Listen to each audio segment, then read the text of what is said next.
YouTube. Yeah, let me just make sure this is going because I want to make sure I get all of the proper introduction. She is a woman extraordinaire, a human extraordinaire, and a being of just the maximum caliber. I want to make sure I get all that. Thank you. I love her. I want to put her in my pocket. I might stretch out your pockets a little bit too big. So, good morning, everybody. Welcome, Misfits. It's Sean Murphy. It is episode 410 of the Daily Awakening. I'm your head misfit. It is April 4th, I think, 2020. I never get the dates right. Today, we have a very, very, very, very, very special guest, a very dear friend of mine, somebody who, from the very first moment, I saw her walk into the room and then stand up on stage in front of our mastermind. Absolutely fell in love with her, absolutely blown away by her pedigree of experience.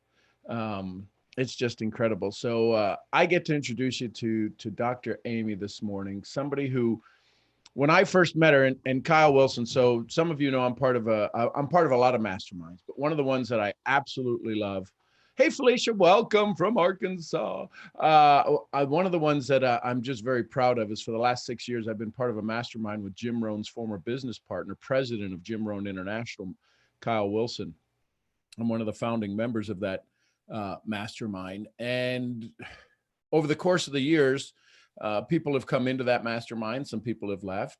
But some people have come in and Kyle falls in love with them because of their unique ability to enhance the entire group, right? There's people that you know in your life, when they step into a room, they just excel the energy of everybody around them. And Amy is one of those people. And when she got up there, I got to tell you, when she got up there and she started teaching breathing, like many people, it's like, been doing that for a while. I'm pretty much think I got that down pat. But what was funny is that after she taught the breathing, which was phenomenal, I asked her some more questions and I started to dive in. Why is breathing so important? She says, well, I run some marathons. I said, oh, okay. That makes sense. I said, what's some of your favorite marathons? And she started naming off names of marathons I had never heard of before. Normally, when you think marathons, you think the Boston Marathon, the New York Marathon. You think of these marathons, the 26.6 miles. But she was naming off. I said, what kind of a marathon is that? She says, well, it's an ultimate. I said, what's an ultimate? 100 miles marathon. Just the running is the 100 miles. And then I said, well, how long have you been doing that? She shared some of that. And I said, so what keeps you, how did you just go do 2 marathons? She says, well, people engage my services to bring them home. I'm like, you mean like from the, she said, no, the last 40 miles of the marathon, she will run with them. To go run with somebody for 40 miles. Now I may have the numbers just a bit off, but listen, I need you, whoever's watching this right now, I'm going to go do a marathon. I need you to run with me on the last 40 miles of my 100-mile marathon. Because why? Because what Amy has been able to do is to get people their body, right? We talk about the body. I spent a lot of time in the brain and the heart and talking about how that correlation works in personal development and personal undevelopment. And one of the things that you're going to feel today if you really allow yourself to sink into this message that you're going to hear from Amy, is allowing the body to breathe properly. We have been through stress, through a variety of things, through tension, and especially right now where we are in society, not being able to breathe properly, it's causing even more stress and more hindrance in our entire body. So, Amy, I hope I did you at least a little bit of justice with that introduction, because I absolutely am in awe of what you do and how many people are now asking you to teach them how to breathe. So everybody, welcome Dr. Amy. Throw some love for her up in the chats, if you will. Thank you so much for having me this morning, Sean. I appreciate that introduction. And you got pretty much most of it right. Yeah, so I have helped people up to running 60 miles with someone. So yes, it's a little bit crazy, but thank you guys for all your hearts. It's very sweet. So this breathing technique actually can do wonders for you. And so what it is we're working on calming down your nervous system so that your body doesn't respond to that stress mode of that fight or flight mode. We're working on how to get it out of that mode. And we use this breathing technique to help you do that. But the key too is what you mentioned is it's not just purely breathing. It's how do you position your body to help you breathe more effectively, and how do you position your body to help you get out of that nervous tension and that neuroprotective mode where your body freezes up and all you feel is pressure in your chest or in your shoulders or in your head or your neck. We have to work with how you position your body, your nervous system, and your breathing all together to help you get out of this. And it does take some practice, and that's why we have straws here and we're going to go through stuff today, because we want you to get at least some sense of where we're going with this so that your body can feel a change. A lot of what I'm going to ask you to do is going to feel very counterintuitive. It's going to go against most of the advice that you've heard since you're a wee little one sitting at your parents' table or wherever. We're taught different things, and as we start listening to that advice, our breathing patterns change. And so when I first started running marathons, I had the typical aches and pains that everyone did, front of the knee pain occasionally, the piriformis, syndrome, all these things, the achiness, all that. And then when I started shifting and learning how to breathe differently and then practicing it and modifying it on my own and playing with people, I started noticing that, oh my gosh, I wasn't hurting during runs and I didn't have aches and pains afterwards. And then I started playing with it for longer and longer distances with running. It's like, okay, besides breathing, what else do I need to figure out? I need to keep my body in neutral and learn how to sense that. So it's a matter of, do I sense parts of my body being relaxed and in the right position? Do I feel it being off? So there's a lot of talk right now about mindfulness and presence in our body. That's amazing. We need that. We also need this body sense, this presence in our body of, do I feel what's going on with the parts of my body? Or am I just kind of just going through my day and I'm in my head all day? I know how to be in my head because I'm there often, but I have to pull myself out and put myself back into presence. And even when I'm working on people, I'll catch myself and it's like, okay, no, calm yourself down, because I can be more effective when I'm working with someone. And no matter what you're doing in your day, you can be more effective by calming yourself down and putting that energy that you were using to ramp yourself up, put it towards whatever you're mentally thinking about or physically performing, but learning how to do it with the knowledge and the control of your body, that your body is calm until it needs to be hyped up. That's part of this, is we are in fight or flight mode all the time. So when we need to ramp up, it's very hard for us. And eventually you get stuff like chronic fatigue, adrenal fatigue, because your body is in fight or flight mode all the time and it can't go any higher. So what we're doing is trying to bring our nervous system back down so that we learn how to sense relaxation, how to rest, how to digest, how to sleep. And then when you need to act, you can, and that is there for you. So today we'd like to go through what are some of the steps of how to calm your body down, how to breathe differently, and how to feel and sense that. Does all that sound good, Sean? Yes, Amy. And one of the things that I want everybody to pay close attention to is all of the things we've been talking about being able to calm the system, breathe, right? You guys always hear me say breathe. And I get that from Amy, and and in our current state, breathing is good. But what I'm going to ask you to become aware of is as she walks you through this process, to begin to really, really feel in your body, because you will feel these shifts. I did. When she taught these to me, you're like, oh my gosh, there it is. I now know what that feeling is. Because I got to tell you, when we first started, my mind was racing with the rejection of it versus the acceptance of it. So I'm going to ask you to just sit quietly and really listen to this, because it will change the way you feel right now. It's that quick. So yeah, Amy, I love everything that you're sharing, my dear. Okay. Okay, good. So what we're gonna do, and I'm gonna coach you through, we're gonna go step by step. So first off, if you are in a chair, great. If you're not, if you could sit in a chair that has a back to it. And I want you to sit all the way back into that chair back and try not to have any lumbar support that's pushing your back into an arched position. I want your low back to be able to relax all the way back into that chair. I want your butt all the way back in. And if you're sitting there and your feet aren't flat, I suggest you get a book or something to put under your feet because we want our feet grounded and our heels touching something. So the chair I'm currently in, the base of the chair is a little bit too long for me. And so when I sit all the way back, my feet can't touch the ground. So I have a little 2-inch platform that I put under my feet just so my knees are at the same level as my hips and I can settle into my chair.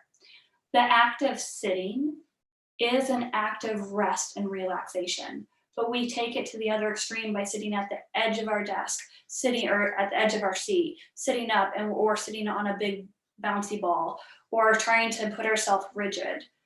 The act of sitting is one that our nature, it's supposed to be one of relaxation. We need to take advantage of that, especially if we're doing something mental or mind challenging, like work all day. You don't want your body to take on extra stress by trying to put into this extreme upright, rigid posture. We want to let go. So the next thing that we want to go through is let your belly go. Let that belly button hang out. Here's the reason why. When we suck up our gut, throw out our chest and pull our shoulders back, that puts us into a fight or flight mode. When we lift up our rib cage high and suck up our gut, all of a sudden we're going to change our breathing patterns. And the reason why is our diaphragm needs our side abdominal muscles in order to support it to work efficiently. There's a dome structure in your diaphragm, and so when the dome goes down is when you inhale. And when the dome goes up is when you're exhaling. But we need our side abdominal muscles to work to support that.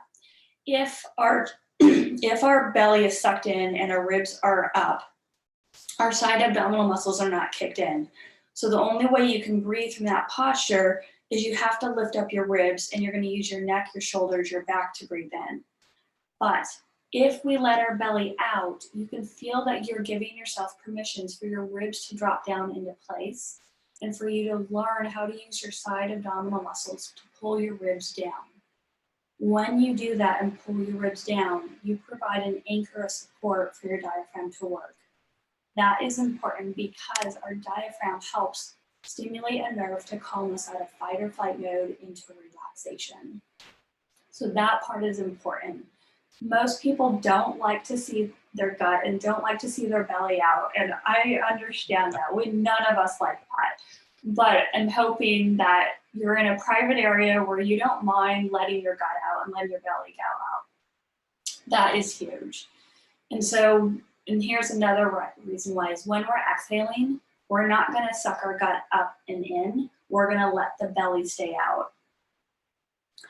So what I'm talking about is actually not breathing through your stomach or belly breathing. We're talking about diaphragmatic breathing. So I know there's a lot of people out there, and this breathing is different from other types that are out there. And so what I'm talking to you about is the type of breathing I used to teach people to get them out of surgeries and out of stress, anxiety, and pain. So we're not talking about pushing your belly in and out when we're breathing, and we'll go through that and how it's different. We're talking about using your side abdominal muscles to support your diaphragm. If you breathe in and out of your belly and you push it in and out, you're going to lose your side abdominal muscles, which isn't going to help you as efficiently support your diaphragm. So I just want to clarify that as well. So as we're going through this, we're working on the belly button. We're working on the belly button relaxing to give our chest permission to relax as well. Okay, we all good so far, right, Sean? Yes, we're great.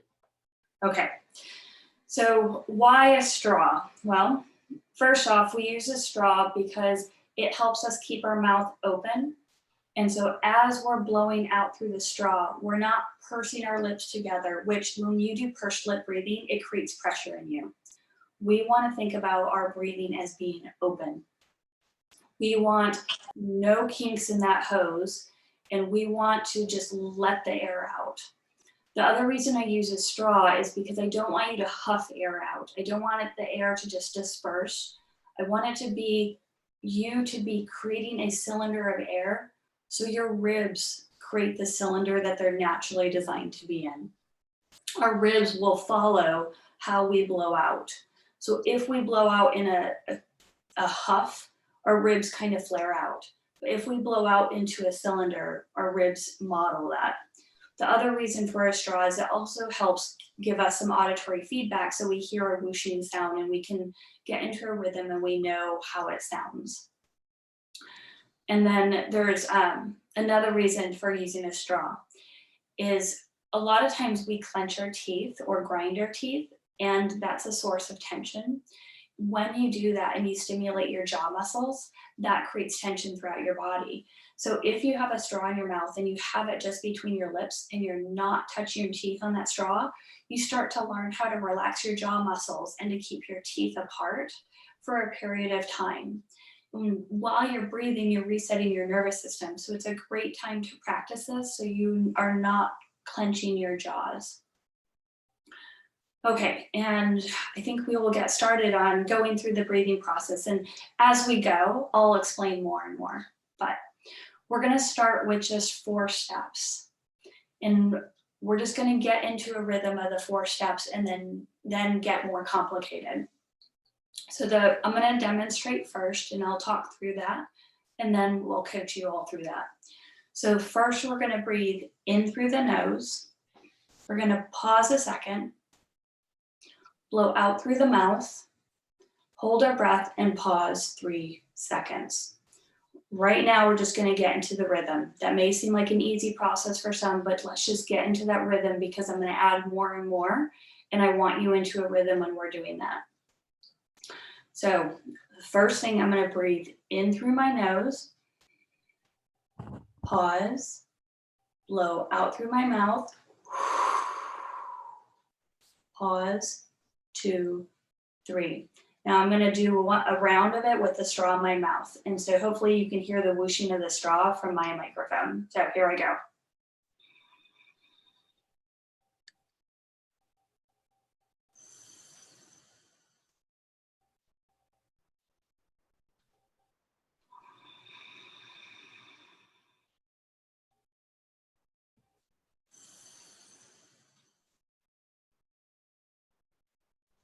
Okay, so as I breathed in, it wasn't a deep breath in. My chest was not lifting, my shoulders were not lifting. It was just a natural, relaxed breath in. Then I paused a second just to give myself a chance to gather myself to exhale. As I'm exhaling, I'm blowing out in a strong but relaxed manner. I'm not punching it, I'm not doing it too long and soft. I'm giving a forceful breath, but it feels relaxed because I'm just allowing my body to open up. I'm not cinching off my waist. I'm letting my waist open, and it feels like a wave just going through me as I just let air expel. And then we pause at 3 seconds to give the diaphragm a chance to reshape so we can inhale. Okay. So we are going to get started. So if you have a straw, go ahead and put it in your mouth. Amy, I just want to say you said something there that really it hit me because I hadn't heard it before. I heard it before, but it didn't sink in. We pause to give the diaphragm a chance to reshape. Yes. Yes. That's I as many times as have I heard you say it, it didn't sink in till just now. I'm glad. And a lot of people, one of the reasons we hyperventilate is we don't pause, and then you're going into an inhalation. And so you are not able to exchange air back and forth quickly. And so you really want to have that pause so your diaphragm can reshape into the highest dome possible. So then you can inhale and get in as much fresh air as possible too. So this is good. Thanks. Okay, so I'm going to coach you through this stuff. Let's have you sit back in your chair, let your low back relax, allow your butt to curl under you and round yourself out. Then you're going to let your belly out. And I encourage you to put one hand on your chest, on your breastbone, the other hand on your belly button. If you have that straw, go ahead and put it in your mouth.